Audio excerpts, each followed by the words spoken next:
Welcome to the Inheritance to Income podcast. Here we explore the real, raw, deeply personal journey of building legacies that binds families across generations and creates lasting impact and the opportunity for generational wealth. I believe inheritance isn't just about what you leave behind, it's about the wisdom, the instructions, and the impact you pass on.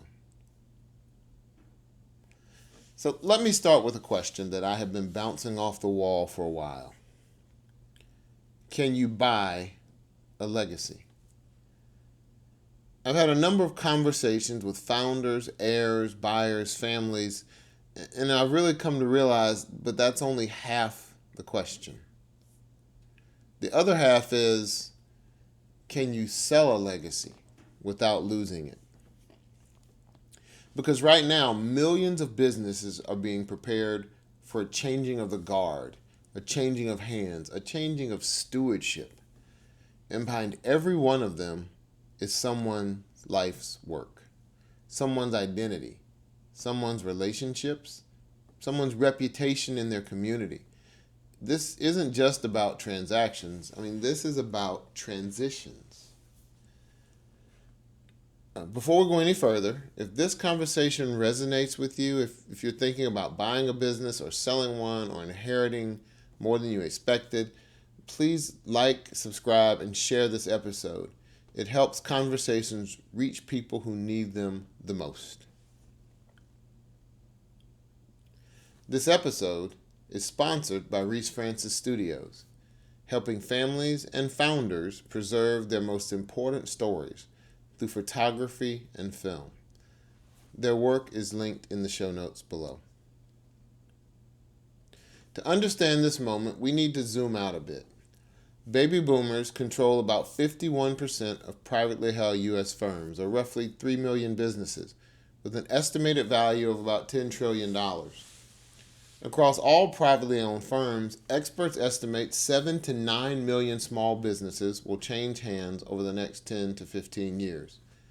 That works out to somewhere around 400 to 600,000 potential business transitions every single year. And this wave is part of something even larger. We've talked the Great Wealth Transfer, or the GWT Express as we call it. By 2045, an estimated $84 to $120 trillion in assets will move between generations, with a significant portion tied up in closely held businesses. Only about 20 to 30% of businesses that go to market actually sell. The rest don't transition. They don't get acquired. They don't get stewarded. They simply disappear. That's not just an economic loss, it's a legacy loss too. It means profitable businesses close. Employees lose jobs. Small businesses are the backbone of the American economy. Communities lose institutions, and decades of trust evaporate. Not because the business has failed, but because no one planned the handoff. Now let's talk about who's stepping in on the buying side. There are two different types of players in this moment, and the distinction really matters. The first is what some call investorpreneurs. An investorpreneur does exactly that, invest capital into businesses. They may own multiple companies or parts of companies. They may or may not be involved in the day-to-day running of the business. Their primary lens is really on returns and growth and an exit strategy. And then there's the aquapreneur, the acquisition entrepreneur. An aquapreneur doesn't just buy a business, they acquire an existing business to run it. They step into its leadership. They inherit its employees. They inherit its customers. They inherit the culture, the reputation, the trust, and the responsibility. An investor or an investorpreneur can influence a legacy. An aquapreneur can either preserve it or unintentionally or intentionally destroy it. And here's where many first-time buyers struggle. They fall in love with the story instead of the numbers. They overpay based on nostalgia or potential or community impact. They misunderstand, recast financials, or underestimate debt service, They may perform shallow due diligence, desk research instead of lived reality. And then sometimes after closing, they make big changes way too fast. They rebrand quickly, they reprice, they replace people, employees, buildings, and revenues can fall off the cliff. Not because the business was bad, but because the trust was mishandled. And this is where I need to make this more personal. My family opened and owned a business named Irving Swain Press in Raleigh, North Carolina. It opened in 1947, and for many years it was one of only a few black-owned printing companies in the state of North Carolina. My Aunt Vivian, my grandfather Charles Irving Sr., my uncle Charles Irving Jr., my mother Florence Irving Francis, and the valued employees who became family. I mean, they built something that was really meaningful. They built something respected. They built something that served their community for decades. But here's the truth. Neither my brother, my cousin, nor I wanted to make a career in the printing business. Not after college and really not later in life. And eventually, in the early 2000s, Irving Swain Press closed. To me, I guess that's a bit of a lost legacy. And here's the part that still sits heavy with me sometimes. I don't know that selling was ever discussed. I don't know if it even felt like an option. I don't remember family conversations about stewardship or succession or transition of Irving Swain Press. We never had those conversations. And here's that moment for me. I wish we had. Maybe I missed an opportunity to continue a legacy in my hands or in someone else's. But nationally, our story isn't rare. Research suggests that only about 15% of boomer-owned businesses transfer to family members. That means roughly, 85% must either be sold to outsiders, employees, or quietly closed. When families don't talk about succession, the business doesn't just disappear, the legacy does. And it's really not because people didn't care. It's really because no one knew there were other options. But now let's talk about the other side of the table, the seller. For many founders, selling a business feels like selling their baby, their jewel. Advisory research converges on one principle.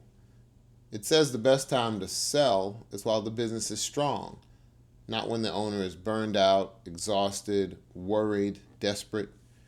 Most small businesses, M&A advisors have recommended selling when you can show 12 to 24 months of solid upward performance.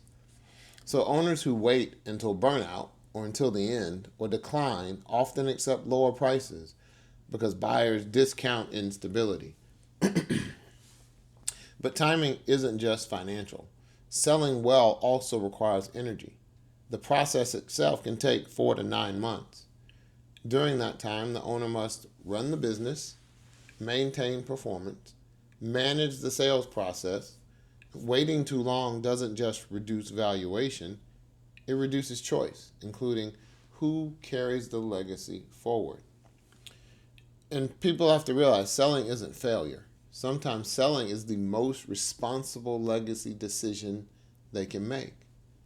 Legacy-minded sellers eventually realize something very, very powerful. The highest offer isn't always the best outcome.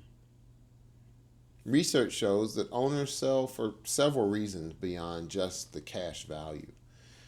We mentioned burnout, health. They may have new opportunities, concerns that the business has outgrown their skills, or there are no family successors, or they just want the business to continue strongly. Family business scholars argue that when a family cannot own and manage a business in a way that's productive and satisfying, legacy, selling to someone who can may preserve the legacy better than trying to hold on to it. That's why thoughtful sellers often screen for values alignment, operational competence, the buyer's ability to steward employees and reputation forward in the industry and in the community. I've seen this contrast up close recently. My family has gone to the same dental practice for years. That practice was recently sold. But what stood out was how the transition happened. The previous owner and the new owner worked side by side for, it seemed, 6 months or so. Patients were informed, communication was constant, and trust was transferred. The legacy was honored. Dentistry is a relationship business, and they treated it that way. Now, compare that with a fence company my family recently used. That transition felt a little more transactional, functional, necessary, not as relational, not as much communication. Both are valid businesses, but very different customer models. One treated legacy, something to be handed over, and not just handed off. But here's the truth on both sides. Legacy doesn't live on a balance sheet. It really does live in the relationships, the reputation, the values, the people, both the employees and the customers and the contractors. You can't purchase a legacy, but you can earn stewardship of it. And sometimes the most legacy-preserving act is choosing the right successor, even if they don't share your last name. This is exactly why we built Inheritance to Income. Because whether you're inheriting, acquiring, investing, or preparing to sell, transitions without instruction create damage. So we've also created a free guide, 12 legacy building conversations every family should start today. It's linked in the show notes below to help families and founders start the conversations they wish they had earlier. So I'll leave you with this. If you're buying, are you acquiring a business or accepting stewardship? And if you're selling, are you cashing out or choosing who carries your life's work forward? Because long after the deal closes, someone will be living with the consequences of how carefully the legacy was handled and handed off. Thank you for the valuable time you granted me. I hope you will join us again for more legacy conversations. And remember, inheritance has to come with instructions, and legacy is built intentionally. May God bless your legacy journey.